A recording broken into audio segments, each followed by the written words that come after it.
ስሜ መጋቤ ስርዓት መምህር ጎይቶም ነጋ ገብረ ሕይወት ባላለሁኝ በዲኤምቪ ኤሪያ ዋሽንግተን ዲሲ የአሜሪካ ዋና ከተማ ነው የምንነጥፋቸው ስራዎች ለህብረተሰባችን ለኮሙኒቲያችን የሚጠቅሙ ነገሮች ቤት መከራየት ለተቸገሩ ሰዎች ስራ ለሌላቸው ስራ በመፈላለግ ኢንፎርሜሽን አውትሪች በመስጠት ኮንሳልቴሽን በመስጠት ጠቅላላ በኮሙኒቲ ለህብረተሰባችን የሚያስፈልጋቸውን የሚባሉ ነገሮች በምን ነጥፈው ምንረዳዳው ማለት ነው።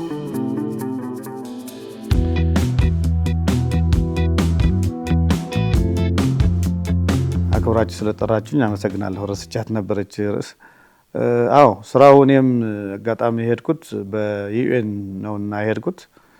መጀመሪያ ሀብታም ይሁን ድሃ ከሀገር ሲወጣ ብዙ ነገሮች ኢንፎርሜሽን ያስፈልጉታል። ኢንፎርሜሽን ከሌለው መኖር አይቻልም። ወይ ደግሞ ምናልባት ሀብታሞች በሆቴል ሊኖሩ ይችላሉ፣ ምናልባት ለጊዜው ነው። ግን በሆቴል የሚኖሩ ኢንፎርሜሽን ከሌላቸው በጣም አስቸጋሪ ስለሚሆን እኔም በነጮች ሲሄድ ሀገሩን አሳዩኝ። የኮሙኒቲ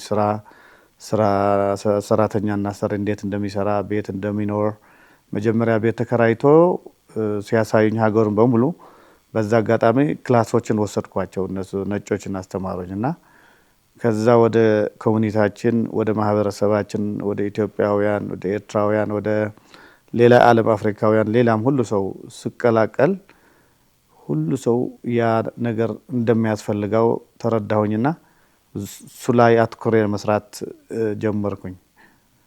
ከዛ አንድ ሰው ስረዳ ወይ አንድ ሰው ወደ ስራም ቤት ፈልገን ስናሲዝ ስራውን ስንሰጠው ወይ ምክርም ስንሰጠው ወይ ቤተክርስቲያንም ሲያስፈልገው ወደ ቤተክርስቲያን ስንልከው እንደየሃይማኖቱ እሱ ደግሞ ለሌላ ሰዎች ይሰጣል። በዛ አጋጣሚ ብዙ ሰዎች አውትሪች ታዋቂ እንዲሆን በዛ በቃሁኝ ማለት ነው። ከእግዚአብሔር ጋር ማለት ነው። ማንኛውም ይሁን ማንኛውም ከሀገሩ ሲሄድ ስፓኒሽም ሊሆን ይችላል፣ አፍሪካውያኖችም ሌሎችም እንደየሀገሩ ሲሄዱ ኢንፎርሜሽን ያስፈልጋቸዋል እና ያ ኢንፎርሜሽን ደግሞ እኛ ከኮሙኒቲያቸው ከኮሙኒቲውም ከተለያየ አውትሪች ስላለኝ ፐርሰናሊ እኔ በጣም ስላለኝ ሄደን ጠይቀን ፈላጊና ተፈላጊን ኢንፎርሜሽንን ይዘን ነው ሰዎችን የምንረዳቸው እና ሰዎቹ ሁሉ ጊዜ ይደውሉልናል። ወደኛ ኦፊስም አለን፣ ወደ ኦፊሳችን ይመጣሉ። አብዛኛው ግን የስልክ ስራ ነው፣ በስልክ ነው የሚጠይቁን። ኢትዮጵያም ሆነው ይደውላሉ፣ ሌላ አፍሪካ ሀገርም ሆነው ይደውላሉ፣ ኬንያም ሆነው ይደውላሉ። በተለያየ ሚዲያዎችም ስለምንወጣ ከመውጣታችን በፊት ይደውሉ ነበር። ያው ዋናው ዓለም በኢንፎርሜሽን በአይቲ ስለምትተዳደረው ኢንፎርሜሽን ስለሆነ ቁልፉ በኢንፎርሜሽን ስለሆነ ከተለያየ ሀገሮች ቀድመው ይደውሉልንና ተዘጋጅተው ቤት የሚፈልግም ቤት ስራ የሚፈልግም ስራ ሌላም የቤቢሲተር ስራዎችን ሰዎች አሁን በአሜሪካ ልጆች ተወልደው አብዛኛው ሰዎች ቢዚ ከመሆናቸው የተነሳ ቤቢሲተር ያስፈልጋቸዋል። ቤቢሲተር ማለት የቤት ሰራተኛ ማለት አይደለም፣ ልጅ የሚይዝ የሚንከባከብ ማለት ነው። አንዳንድ ሰዎች ምናልባት ከኛ ማህበረሰብ ቤቢሲተር ሲባል እንደ ሰራተኛ ቤት የሚቆጥረው አለና በዚህ አጋጣሚም የኛ ህብረተሰብ እንዲማረውና ምናልባት እድሉ ከገጠመው እኩልነት እንዳለው እዛ እኩልነት አለ። ያው የቤት ሰራተኛ አይደለም፣ የሰራ ይብላ እንደሚለው መጽሐፍ ቅዱስ ስራ ነው። ቴከር ማለት ቤቢሲተር ማለት ለልጁ የሚያስፈልገውን ነገር መርዳት መንከባከብ ማለት ነውና ስለዚህ በዛ አጋጣሚ የተለያዩ ስራዎች ይጠይቁናል። እንደየስራቸው ደግሞ እኛ ሰዎቹም ፈላጊና ተፈላጊም ስለሚጠይቁ ፈላጊና ተፈላጊ ደግሞ እኛ ለመገናኘት ስራ እንሰራለን ማለት ነው። ብዙ ዲፈረንቶች አሉ፣ ልዩነቶች አሉ። አንደኛው እኔም በቤተክርስቲያን አካባቢ ስላደግኩኝ በቤተክርስቲያን አካባቢም ከሰዎች ከተለያየ ዘር ወጣ ብዬ ነው የነበሩ። ከዚህ ከሀገሬ ጀምሮ ከተለያየ ማህበረሰብ ነው ያካበትኩት። ስራ አንዳንድ ሰው ይፈራራል መጀመሪያ ሲገናኝ ይፈራራል። ከየት ነሽ፣ ከየት ነህ፣ ከየት ናችሁ ምናምን የሚለው ነገር ምናልባት ይቅርታ አድርግልኝ እንጂ በዘር በምናምን ይፈራራል። ሰው ከተግባባ በኋላ ነው ስራ መስራት የሚቻለው። እንደገና ደግሞ ሰው ካልተገናኘ ኢንፎርሜሽን መለዋወጥ አይቻልም። ስለዚህ የተለያዩ ሙያ ያዙ ሰዎች መርዳት ይፈልጋሉ። ነገር ግን የተቸገረውና ያ ኦፖርቹኒቲ ያለው ሰው ካልተገናኙ ሳይገናኙ ይቀራሉ ማለት ነው። ሶ ዲፈረንቱ በዛ ነው የሚመጣው እንጂ ለሀገር ዜጋ መርዳት የማይፈልግ ሰው የለም። ችግሩ ግን አለመገናኘትና አለመገጣጠምና አለመታወቅና በዛም ጊዜው ባመጣው አንዳንድ ነገሮችም መፈራራትም ስለሚኖር በአንድ ጊዜ ተገናኝተህ በአንድ ጊዜ የምትግባባው ሰው ይኖራል። ብዙ ጊዜ ደግሞ ለመግባባት ብዙ ጊዜ የሚወስድ ስራ አለ ይኖራል እና በዛ አጋጣሚ ብዙ ሰው ተራርቆ እና ተፈራርቶ ወይ ሳይገናኝ የሚኖርበት ሁኔታ አለ። እኛ ግን ኦልሬዲ ስለታወቅን ማለት ነው። በእምነትም የቤተ ክርስቲያን ሰዎች ነን። በሌላም ችግር ስለሌለብኝ እኔ ስፔሻሊ በዚህ አጋጣሚ ሁሉ ሰው ይደውላል። እንደ አደዋወሉ ደግሞ ያለውን ስራውንም እንደሚያስፈልገውን ነገር እንሰጠዋለን። ይገርምሃል የኛ ህዝብ ሃይማኖቱም ባህሉም ጠብቆ ነው የሚሄደው። ብዙ ሰዎች በተለይ የሰለጠኑ ሀገሮች በመፈራረም በምናምን በወረቀት ያምናሉ። ነገር ግን የሰው ልጅ ሲኖር በእምነት ነው መኖር ያለበት እና እኛም እኔ አሁን ስፔሻሊ መጀመሪያ በህጉ መሰረት መፈራረም አለብህ፣ መክፈል አለባቸው። ለሰርቪስ ነው መክፈል የነበረባቸው ያለባቸው። ግን እኔ መጀመሪያ ተቸግሮ የመጣ ሰው ከየትስ ያመጣል ገንዘብ ብዬ ከራሴ ምንም አንዳንድ ስራዎች የተለያዩ ስራዎች ስለምሰራ ከአንዱ ወደ አንዱ ሸር እያደረኩኝ እንኖራለሁ እና አብዛኞቻቸው 90% ግን ከገቡ በኋላ ወይ ቤቱም ካገኙ በኋላ ወይ ስራውም ካገኙ በኋላ ወይ ትምህርቱም ካገኙ በኋላ ይከፍላሉ። ይገርማል። ደውለውም ይከፍላሉ። እግዚአብሔር የተመሰገነ ይሁን፣ ጎበዞች ናቸው። አንዳንድ ግን ምናልባት እንደ አንዳንድ እንክርዳድ እንደሚፈጠር አንዳንድ ዝም ብለው የሚያሸፉና ከዚህም ከአስተዳደግ ሊሆን ይችላል የሚጠፉ አሉ። አንዳንዱ ግን እኛ እነሱም አንከታተለን ለ300 ለ400 ለ500 ብለን መቼም ፍርድ ቤት አናቁማቸውም። የባህላችን የኛ ሰዎች ናቸው። በባህልም በሃይማኖት አንድ ነን፣ በቋንቋ አንድ ነን ብለን ስለምናምን ራሳቸውን እንዲማሩበት ብለን ዝም እንላለን። ወይ ደግሞ በኮሚኒቲ ሰው በምናውቀው ሰው አድርገን እንዲከፍሉ እናደርጋለን። ግን አንዳንድ ሰው ነው እንጂ አብዛኛው ሰው ይከፍላል። የሚከፍለው ግን ልክ እንደ በህግ እንደተቀመጠ አይደለም። እንደየስራው አከፋፈል አለው። እንደየስራው ለምሳሌ ፕሮፌሽናል ስራ ትልቅ ደሞዝ የሚከፍል ሰው እና ለመስተናገድ ወይ ለቤቢሲተር ወይ ለሱቅ ወይ ለትናንሽ ስራ የሚከፍሉ የተለያዩ ስራ አድርገን ያስቀመጥ ነው። በፕሮፌሽናል ስለሆነ ደሞዙ ስለሆነ ከደሞዙ የተወሰነ ይከፍላል። በደሞዝ ስለሆነ እሱም ለመያዝም ጥሩ ነው። እነዛ ግን በተለያየ ነገር ካሽ ቤዝም ሊሆን ይችላል። በተለያየ ነገር ስለሆነ ችግራቸው ካቃልሉ በኋላ ራሳቸው መጥተው ይከፍላሉ። እኛም ደውለን ፎሎው አድርገን እናስከፍላለን። በነፃ የሚባል በአሜሪካ የለም። እንዲያውም እኔን ስራ ነው የወደድኩት። እኛ አባቶቼ አያቶቼ ምናምን ሰው ሲረዱ ሳትስፋይ ይሰጣቸዋል፣ ይደሰታሉ። በብር በምናምን ሳይሆን መቼም ሰው ብር ኑሮት ሰው ካላወቀው ለሰው ካላገለገለ ለህብረተሰቡ ካላገለገለ ምንድን ነው ፋይዳ ያለው? ምናልባት ብር ይመጣል ብል ይሄዳል ነው፣ እድሜ ይሄዳል እድሜ ይመጣል ነው። እና እኔ ከአያቶቼም ከአባቶቼም ከአባቴ ከእናቴ ከፋሚሊ የወረስኩት ምንድን ነው ሰው መርዳት ሳትስፋይ ይሰጠኛል። እና ሰዎቹም እንደዛ አያቶቻችን የሚሉት ይመሰክሩ እንደነበረ እኔም በትንሹም በትልቅ ለእኔ ኢዚ ወይ ሰው ስለሚያቀኝ ከሰው በኢዚ ወይ ስለመግባባ ነገሮችን አቅልዬ ስለማይ ኢዚ ይመስለኛል። ሰዎች ግን ያገኙ ሰዎች ወይ ትምህርት ቤት የላክናቸው ሰዎች ወይ በትንሹም ስራ ወደ ትልቅ የሄዱ ሰዎች ጥሩ ምስክር ነው የሚሰጡን። ለዛ ነው ሰውም እየደወለ በቀን 200-250 ስልክ ነው የምንቀበለው በትንሹና ይሄ እግዚአብሔር ጸጋ ነው የእግዚአብሔር ቸርነት ነው የምለው እኔ ለራሴ። ግን ደግሞ ይህን ደግሞ ብዙ ሰው ማወቅ የሚፈልጉ ሰዎች ደግሞ ብዙም ገንዘብ ከፍለው ለአድቨርታይዝ ደግሞ ሳይሆንላቸው ስታይ ይሄ ከእግዚአብሔር የመጣ ነው የእግዚአብሔር ጸጋ ነው እግዚአብሔር የተመሰገነ ይሁንና የምለው ነገር አንዳንድ አለ።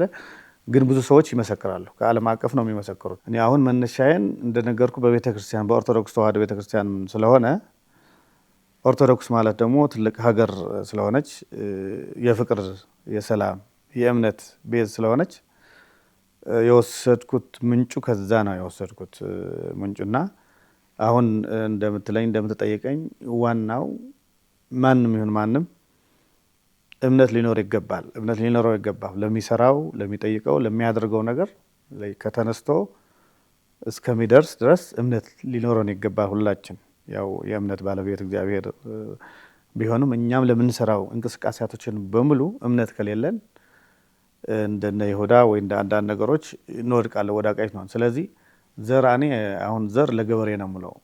ዘር በእኛ ስራ በኢኮኖሚም በባህላዊም በሃይማኖትም ዘር ተቆጥሮ ነው የሚዘራው እንጂ የሰው ልጅ ግን ከእግዚአብሔርም ከአዳምና ሔዋን ከዛ እየሄደ ነው የሚሄደው።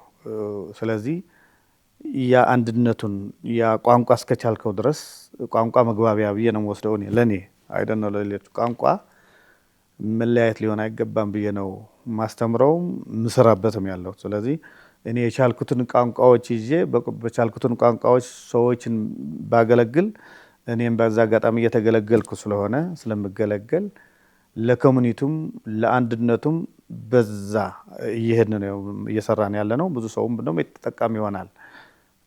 ቋንቋ ካልቻልክ ደግሞ ያው እንግዲህ መጣላት ለመሆን የለበትም። ቋንቋ ለመቻል ማለት አልተግባባህም ማለት ነው፣ አልተስማማህም ማለት ነው። ቋንቋው እስከምትችለው ድረስ በምትችለውን ቋንቋ መረዳታቱ፣ መስራቱ ኢኮኖሚያዊ፣ ባህላዊ፣ ሃይማኖታዊ እነዚህ በሙሉ ትውፊት ስለሆኑ ስለማይለያዩ ሳንለያይ ነው እየሰራንባቸው ያለን። ለኮሙኒቲያችንም ለሀገራችን ደግሞ ሁሉ ሰው እንደዚህ ቢሆን ደግሞ የበለጠ ጥሩ ትምህርት፣ ጥሩ እድገት ሊያመጣ ይችላል። ነገሮቹን ኃላፊዎች ናቸው። ባህላችን፣ ሃይማኖታችን፣ ትስስራችን፣ ቋንቋችን ግን አያልፉም። ምክንያቱ ኦልሬዲ ከመጀመሪያ ቋንቋ አንድ ሰው አይደለም የሚፈጥረው፣ የነበረ ነው። ባህልም የነበረ ነው፣ ሃይማኖቱም የነበረ ነው። እኛ የምንፈጥረው እኛ የምናወጣው ሌሎች ሰዎች እንደሚቀያየሩ የሚቀያየር አይደለም። እነዚህ ነገሮች መሰሶ ስለሆኑ ትውፊታችን ስለሆኑ ቅብብል ስለሆኑ ቅብብል ደግሞ የሚያቁም አካል የለም። ለቅብብል ትውፊት ነው እና እሱን ነገር ይዤ ነው ወደ ስራዬን በደንብ ጥሩም የሆነልኝ እሱን ነገር ይዤ ነው ከእምነት ጋር።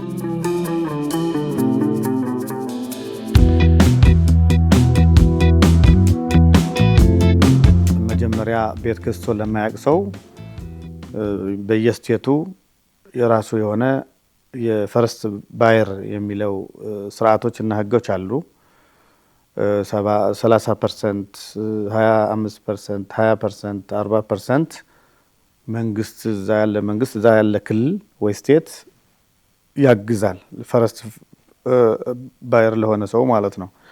እሱን ከባንኮች አያይዞ እኛ ደግሞ ያ ኢንፎርሜሽን ለአዲስ የሆነ ሰው ምንም ኢንፎርሜሽን የሌለው ሰው ከሆነ ወደ ቢሮአችን ጠርተን ወይ ደግሞ ትክክለኛ ትላልቅ ሰዎች በሙያቸውም እኛ ጋር ይሰራሉ፣ ወደ እነሱ ሪፈር አድርገን ወደ ባንክም ወስደን የምንከፍትላቸዋለን። ለምሳሌ አንዳንድ ሰዎች አብዛኛው የሚቸገረው ሰው አለማወቁ ይቸገራል። ለምሳሌ የኢትዮጵያ ወይም የሌላ ሀገር አይድና ድራይቭ ላይሰንስ እና ሁለት አይድ ካለው እዛ ሀገር ሄደው ባንኮች የመክፈት እንትን አለው።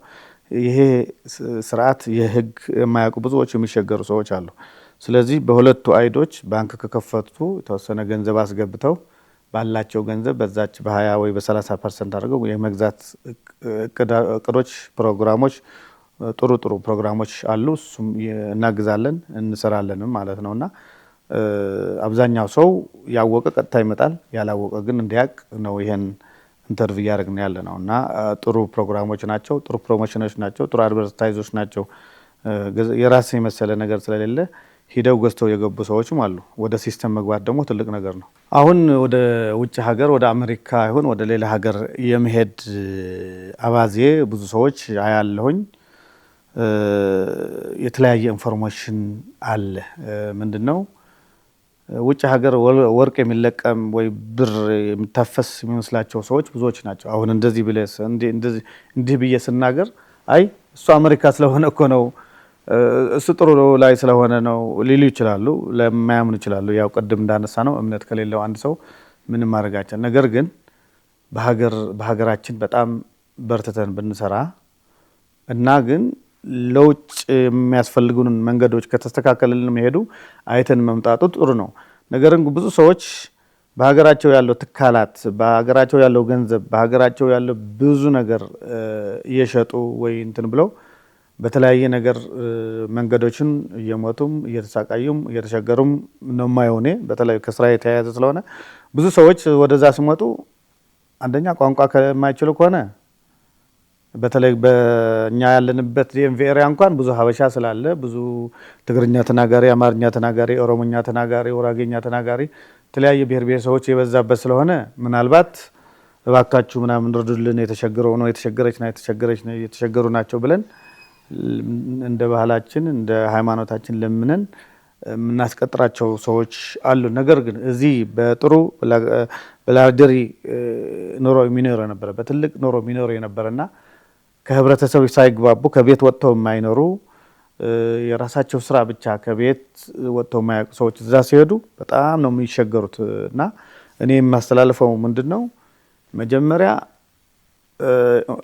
ሙሉ የሆነ ኢንፎርሜሽን ብትነግራቸውም አያምኑም። ግን እዛ ከሄዱ ብዙ የሚቸገሩ ነገር ያለው ሆምለሶች አሉ፣ የተቸገሩ ብዙ የስትረስ የሚይዛቸው አለ። ስትረስ ከያዘህ በኋላ ደግሞ ተመልሰህ ለሕክምና ትገባለህ። ሕክምና ከገባ በኋላ ደግሞ ገንዘብ ሊኖርህ ይገባል። በአዲስ ኒው ካመርስ በሚባለው ነገር በጣም ችግር ላይ ነው ያሉት። አንለስ ቤተሰብ ሲኖርህ ለ3 ወር ለ2 ወር ሊያግዝህ ሊረዳ ይችላል እና አክስት ወይም አጎት ወይም ሌላ ወይ ጓደኛል። ግን እዛ ሰርተህ ለቢል ስለሆነ ሰርተህ ለቤት ስለሆነ የሰለጠነ ትልቅ ሀገር ስለሆነ ሰልፍሽ የሚያስተምር እኔ ነኝ እንጂ እኛ ማይል ስለሆነ እንደምታውቁት የዌስተርን ሀገር ነውና ሰርተህ ኑር ስለሚሆነ እኛ ባህል ደግሞ እዚህ በጓደኛ በአባት በእናት በአክስት ሳንሰራ ሰው እየሰጠንም ስለተለመደ እዛ ስንሄድ ሲኖሩ የተቀበላቸው ሰዎችም ሳይሰራ ሲቀር ወይ ስራ ሲያጣ ቋንቋ ሳይችል የመገፋፋት ነገር ይመጣልና እዛ የሚፈጠረው ነገር እዚህ ለብዙ ጊዜ ለነበረ ፍቅር መለያየት ይሆናል፣ መጠላት ይሆናልና ብዙ አክስቶችም ብዙ ወንድሞችም ብዙ ፋሚሊም በዚህ የቅርብ ሪሌትድ የሆነ ፋሚሊም ስበተን ሲጣሉ እናያለን። አብዛኞቹ ብዙ ጊዜ በዛ የተነሳ በዛ ልጅ ወይ ሴቷ ወይ ወንድዋ ወይም ቤተሰብ የተነሳ እዛ ግን በተንኮል አይደለም እንደዚህ ያደርጉት። ምክንያቱም እዛ ሁሉ ሰርቶ ነው የሚገባው። ያ ደግሞ አዲስ ነው ስራ ያለው ቤት ደግሞ ያጫውተውም የለም ቤት ነው የሚውለው ወይ ቤት ነው የምትውለው ወይ ቤት ነው የሚውሉት። ስለዚህ በዛ የተነሳ ይሄ ባህላችንና ያ ባህል ስለማይገናኝ የዚህ ሀገር ስራና የዛም ስራም ስለማይገናኝ ብዙ ነገር እዚህ እኛ ስንሰራ እምነት ሪሌትድ የሆነ ባህል ሪሌትድ የሆነ ሰው የታውቋል አንልም። ያው አንድ ሰው የኛ ቋንቋ የሚናገር ከሆነ ወይ ዝም ብሎ በሰውነቱ በእግዚአብሔር የተፈጠረ ሰው ስናይ ሲሸገር ዝም ብለን የማለፍ እንትኑ ባህላችን እንትን እንደዛ ይደረቅ አይደለም። ሃይማኖታችንም ይደረቅ አይደለም። እዛ ግን ሰውም እየሞተ ዝም ብለን ነው የምታልፈው፣ ሰውም እየተጣላ ዝም ብለን ነው የምታልፈው።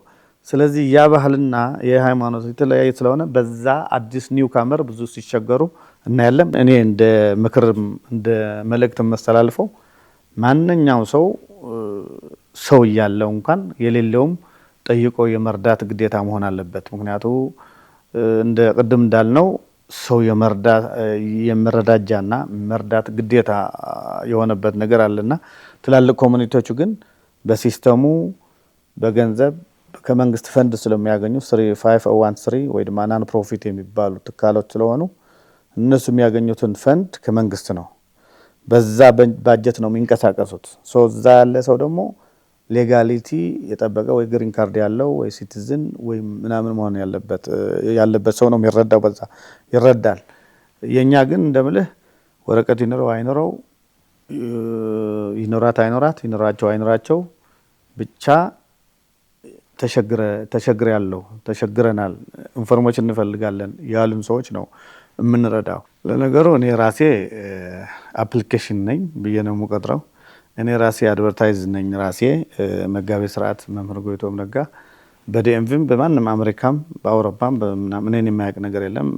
እንዲሁም እናንተ እንደተጠራችሁኝ በተለያየ ሚዲያም ቀርባለሁኝ።